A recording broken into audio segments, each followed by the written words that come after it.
I am Dan Nailman Niswander, the message, not the messenger. And that really is what it boils down to with all the hoopla, all the social media, all the mainstream media, all the everything, right? YouTube, Twitter, Facebook, CNN, MSNBC, um, Fox News, just all of it. One America, whatever it is. And even many that are so-called on the left making podcasts. There's there's some good work out there. There's also some fake news, and I really don't want to elaborate on personalities. That's my point here when I say the message and not the messenger. So I guess that is a lesson or whatever you want to call it that I learned from Occupy Wall Street, Occupy Los Angeles. Um, is that the most important thing is the message. Now, once you understand the message, and the more you understand the message, then as I see it, the more important the messenger becomes, but not as a messenger for just whatever, right? Or just whatever a person feels like, or an opinion, or um, infotainment, or just nonsense. Um, to me, the messenger, when it comes to very important issues like this, it has to be on point. That's not to say that the messenger has everything figured out, and not at all. The messenger is always in the process of learning, and is that's one of the to me the the revelations of the messenger. And when you know a messenger is genuine, is when they'll tell you humbly they don't have it all figured out. Um, or they might say things like in my success story, it happened because of luck. This honesty, this genuineness, this sincerity. To me, that's how I can tell if I'm getting the message from a messenger. So to me, the real message is about um, whatever resonates with the truth, whatever is the truth. And then when somebody conveys that, then it's worth and important to listen to the messenger. I hope that simple idea is communicated there. Speaking of, and I'm not going to dwell on this a lot, but I do want to mention it because it's a couple things here, a couple messengers, and um, and the messages that they share most of the time. I do want to bring up these two individuals. First of all, Richard Wolff, who's been a great mentor of mine, and I bicycle in his television show, Economic Update, into the Royal Channel here in the Los Angeles area that broadcasts on cable access.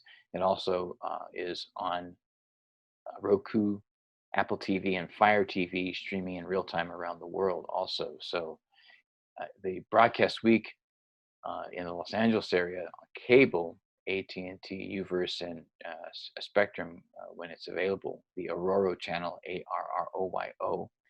Uh, the broadcast week begins 7 a.m. and 7 p.m. Saturday for Economic Update with Richard Wolff.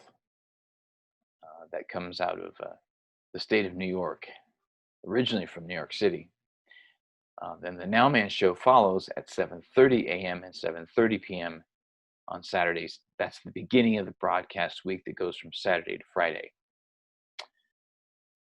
So Richard Wolff has some very important information shared from his experience as a professor for probably about 50 years now, and from the University of Massachusetts and the New School in New York City, Sorbonne in France, etc. And he's definitely very knowledgeable about history as well as economics, which he has his degrees in. And very, very important, even more so, the information that he shares from his experience, from his knowledge, in a very down to earth fashion, but also very informative. And his guests are phenomenal as well. Uh, so that is definitely a messenger to pay attention to because of the numerous messages that he shares.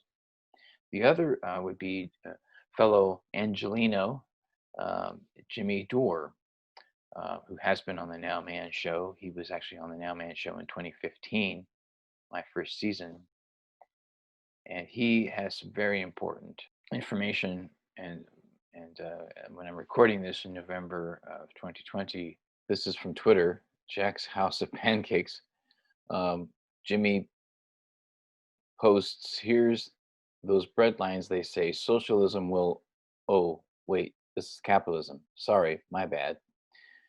There were thousands of cars lined up to collect food from the North Texas Food Bank over the weekend of November 14th and 15th, 2020. I believe it's in that same episode, but you can see various clips of his interview with journalist Glenn Greenwald, who quit the actual online news organization he actually technically created, called The Intercept. He resigned because of censorship issues regarding even one article that he wrote for an organization that he helped found. That's pretty wild. It's a great interview. It's broken up into different parts. I highly recommend it. Again, it's the message, not the messenger.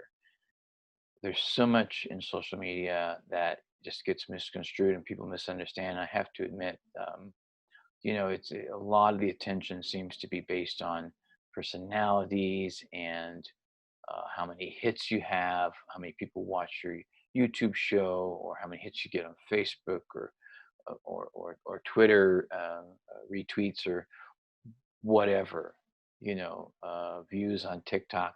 I mean, to me, it has its place. It's relevant for what it is, but you still have to be a critical thinker. You still have to understand what's going on. Understand, what the facts are to the best of your ability, realizing that humbly you're still learning, but still that when you do know and discover certain facts, there's no turning back. Just the way it is.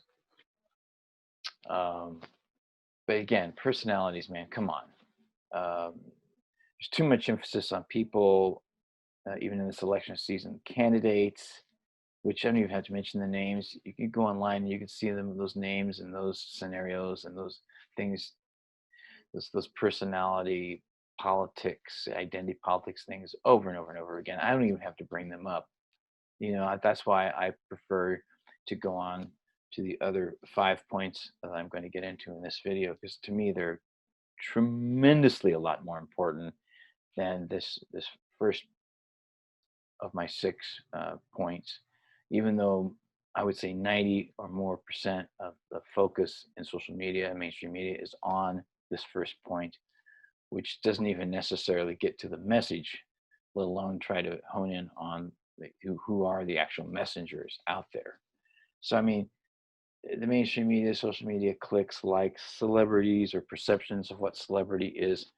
You know, what I learned from seeing how things stream on the internet now with Fire Sticks, Roku, Fire TV, Apple TV, etc., like the Now Man show is now, I have no idea of knowing who's really watching the Now Man show, or for that matter, any other content that I put out there on the internet. And it's not about me, it's about the message. And as an artist, it's also about expressing myself as an artist, and what's wrong with being a Renaissance man and once in a while giving yourself a pat on the back, or once in a while blowing your own horn, as one of my former coworkers said to me. Sometimes you have to blow your own horn. Nothing wrong with that once in a while. But when that becomes the focus of what you're doing, just to get more clicks, more hits, it just, more Patreon dollars or Bitcoin amounts or Venmo or PayPal, whatever. It's all what it is great, and people need to survive and pay their bills. Believe me, I know that. That's why I'm not saying anything against that or what these organizations can help people do with that. Not at all. I'm just talking about the whole overall focus on how this, how everything is set up, the clicks and the number of hits, and it's just stop. And that's all I'll say about it. Okay. But again, one more point though, it is important to focus on the message, and then the more you understand, the more you can see who the actual genuine messengers are giving you information that does actually enlighten uh, and introduce you to ideas that are important for solutions, which is what I'm going to focus on a lot more here.